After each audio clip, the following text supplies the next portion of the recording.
तर याच गुढीपाडवाचा उत्साह आज डोंबिवलीमध्येही पाहायला मिळतोय। याच संदर्भात अधिक माहिती घेऊयात आमचे प्रतिनिधी कुणाल भोईटे यांच्याकडून।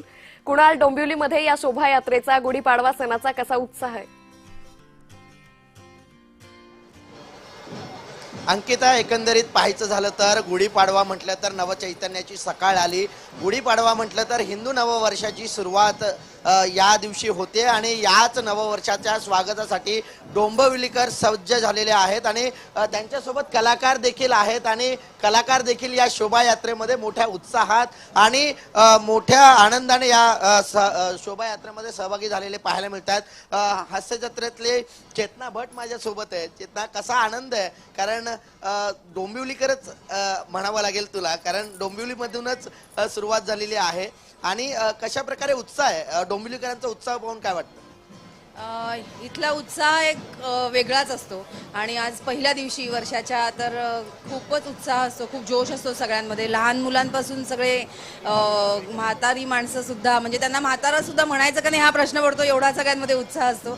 तर खूप भारी वाटतं इकडे येऊन, कारण कल्याण डोंबिवली काय वेगळं नाही, मी कल्याणकरच आहे। सो गुढीपाडव्याच्या आणि नवीन वर्षाच्या सगळ्यांना खूप खूप शुभेच्छा। आपल्यासोबत प्लॅटोनिक मोरे आहेत। मोरे, खरं तर तुम्ही आज खूपच तरुण दिसायला लागलायत। मी पहिले तरुणच आहे, फक्त तुम्ही मात्र म्हणता प्रत्येक वेळी। कसं आहे तुम्हाला सांगतो की तरुण मनानं असावं लागतो, शरीराने वयाने असं नसतं। आणि मुळात आज गुढीपाडवा आहे, गुढीपाडव्याच्या सगळ्यांना खूप खूप साऱ्या शुभेच्छा। मी डोंबिवलीकर आहे तर मला नेहमी अभिमान आहे। मी हा डोंबिवलीमध्ये दरवर्षी सालाबादप्रमाणे कुठलाही सण असू दे, आपला जो हिंदू संस्कृतीचा जो सण आहे कुठलाही, तो फार मोठ्या थाटामाटात साजरा केला जातो। आज गुढीपाडवा आहे तर तुम्हाला सांगतो इतकी मजा आहे।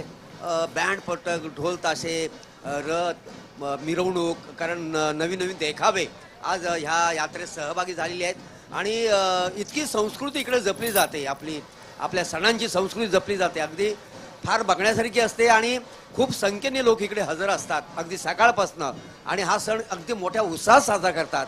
तर माझ्याकडून गुढीपाडव्याच्या खूप खूप साऱ्या शुभेच्छा। काय समाजले?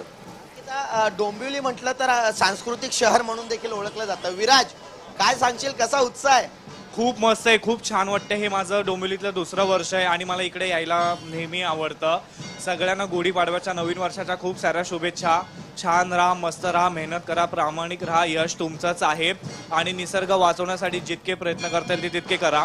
शिवाय इथे ना वेगवेगळ्या प्रांताचे, वेगवेगळ्या भाषेचे, जाती धर्माचे सगळे लोक एकवटतात। अगदी लहान मुलांपासून ते वयस्कर लोकांपर्यंत सगळे उत्साहाने येतात, इतके छान तयार होतात आणि इथल्या शोभायात्रेमध्ये ना इतकं युनिक आहे की प्रत्येक संस्कृती आपल्याला बघायला मिळते आणि इतकं छान वाटतं, इतकं मस्त वाटतं इकडे येऊन ना। आणि हीच पॉझिटिव्ह एनर्जी घेऊन आम्ही हास्य जत्रेमध्ये जाणार आहोत आणि खूप छान छान स्किट आणि परफॉर्मन्स करणार आहोत। एकंदरीत पाहायचं झालं तर हा कलाकारांचाच उत्साह नाहीये, हा डोंबिवलीकरांचा देखील अशाच प्रकारचा उत्साह या डोंबिवलीमध्ये पाहायला मिळतोय। अंकिता?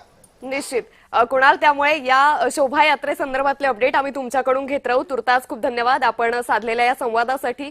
त्यामुळे एकंदरीतच फक्त डोंबिवली नाही, नागपूर नाही तर संपूर्ण राज्यभरात हा गुढीपाडव्याचा उत्साह आज पाहायला मिळतोय।